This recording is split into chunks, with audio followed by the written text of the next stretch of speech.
왜냐하면은 핵무장 이야기가 나오면은 식자우환이라고 많이 아는 게 이게 우환이 생길 수가 있어요. 많이 알면 차라리 모르면 다행인데 원자력 협정 갖다 대고 NPT 갖다 대고 해가지고 안 된다. 자유적 핵무장은 안 된다는 이야기를 장황하게 늘어놓습니다. 된다는 이야기보다는 안 된다는 이야기가 그럴듯해요. 그러나 대한민국이 오늘은 안 된다는 사람 말대로 했으면 오늘날 대한민국은 존재하지도 않습니다. 단독 정부 수립도 안 된다. 새마을운동도 안 된다. 중화공업 안 된다. 자주국방 안 된다. 서울올림픽은 꿈도 꾸지 마라. 다 그랬지만 그걸 다 무시하고 우리는 된다는 쪽으로 갔기 때문에 하늘이 덮고 해가지고 이런 기적을 만들어낸 것입니다. 자위적 핵무장론도 우리는 안 된다는 사람 이야기를 경멸해야 됩니다. 경멸해야 돼요. 아니 이것은 1909년에 1910년에 한일 합방이 있었습니다. 한일 합방 이후에 독립운동해야 된다는 이야기를 반대하는 것과 또 마찬가지예요. 독립운동보다는 차라리 일제가 하자는 대로 하면서 수능하면서 천천히 우리 나중에 힘이 생기면은 그때 독립운동 같은 거 좀 해보자. 이렇게 이야기하는 사람들이 아주 논리적으로 그럴듯했을 것입니다. 그러나 우리의 선조들은 희생을 딛고 3.1운동 일으키고 항일 독립운동하고 망명정부 세우고 임시정부 세우고 그 과정에서 이승만과 같은 위대한 지도자를 만들어내었습니다. 6.25 때 만약 지금 핵무장론 반대하는 자들이 6.25 때 있었으면은 남침했으니까 뭐 이렇게 맞서 싸울 필요 있느냐? 같은 민족끼리니까 전쟁과 평화 중에서 어떤 평화도 어떤 전쟁보다는 낫다. 그러니까 비굴한 평화도 당당한 전쟁보다는 낫다는 해괴한 논리를 가지고 아마 항복했을 거예요. 그러나 우리는 그렇게 하지 않았기 때문에 오늘날 대한민국이 존재한다는 이런 점에서 식자들의 자위적 핵무장 반대로는 독립운동 반대하는 것과 똑같은 그것은 노예적 발상이다 하는 것을 말씀드리고 싶습니다. 우선 우리의 자위적 핵무장론은 최후의 선택입니다. 다른 선택이 없기 때문에 하는 것입니다. 자위적 핵무장을 위해서는 우리가 손해를 볼 각오를 해야 돼요. 아니 북한은 체제의 명운을 걸고 정권의 생존을 걸고 목숨을 걸고 3대에 걸쳐서 핵무장을 해왔습니다. 아니 적이 생명을 걸고 사생결단하고 달려드는데 우리가 겁난다고 우리는 피 안 흘리겠다. 난 한 대도 얻어맞기 싫다. 그것 때문에 내 돈 세금 더 안 내겠다. 이런 식으로 나오면은 그건 항복밖에 없는 거예요. 적이 싸우자고 나오면 우리도 싸워야 되는 것입니다. 싸워야 되는 거예요. 그 싸움을 피하는 방법은 딱 굴복하는 수밖에 없는 것입니다. 이것은 국가라는 존재가 있는 한, 인간이라는 존재가 있는 한 불변의 법칙, 이것도 자연법의 원칙이죠. 그런데 지금까지 20년 동안 대한민국은 국가 지도부부터 밑에 소위 식자들까지 어떤 행태를 보여왔느냐.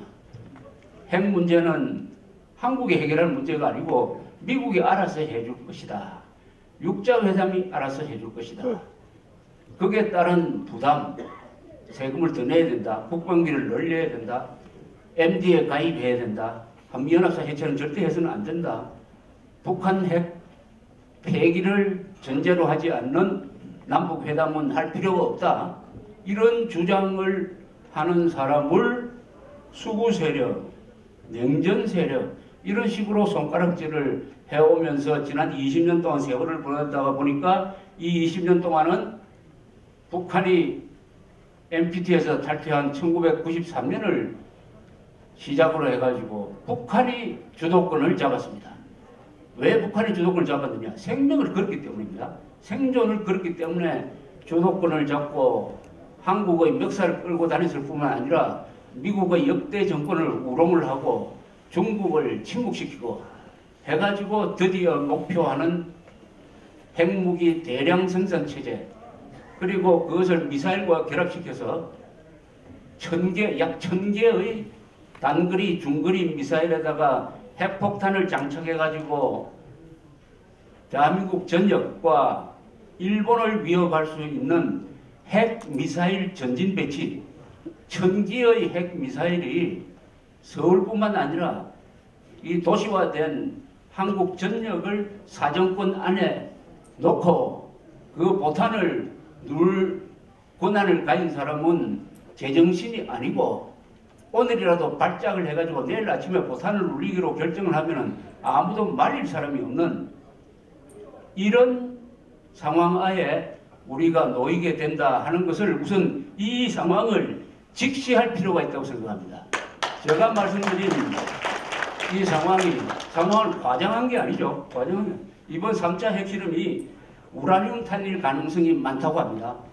우라늄 탄이라는 것은 단일 의미하는 것은 북한이 한두 개의 핵미사일 정도가 아니라 수십 개의 수백 개를 만들 수 있다. 그것을 소량화, 경량화하는 데 성공했다고 저기 발표를 했어요. 물론 그게 과장일 수도 있습니다. 그러나 과장이 아니라고 보는 것이 훨씬 더 안전하죠. 그렇다면 핵미사일 실전 배치는 이제는 임박한 문제다. 이제는 교과서에서 논문에서 신문에서 핵 문제를 논의할 단계를 넘어서 우리 삶 속으로 우리의 생활 속으로 핵 문제가 들어왔다. 그리고 이것은 오늘의 문제이기도 하고 미래의 문제이기도 하고 국가 생존의 문제이다. 그런데 우리는 거기에 대한 아무런 대응 방법이 없다. 왜 대응 방법이 없었느냐?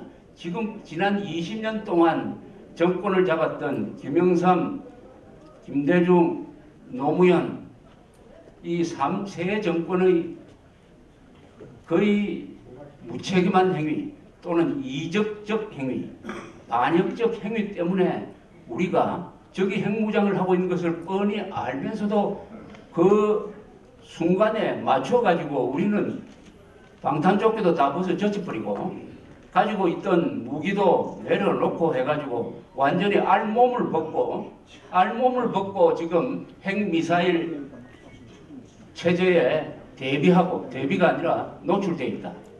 즉 대한민국은 지금 핵미사일 공격 앞에 완전히 알몸으로 노출되어 있다는 이 상황도 반드시 직시할 필요가 있다고 생각합니다.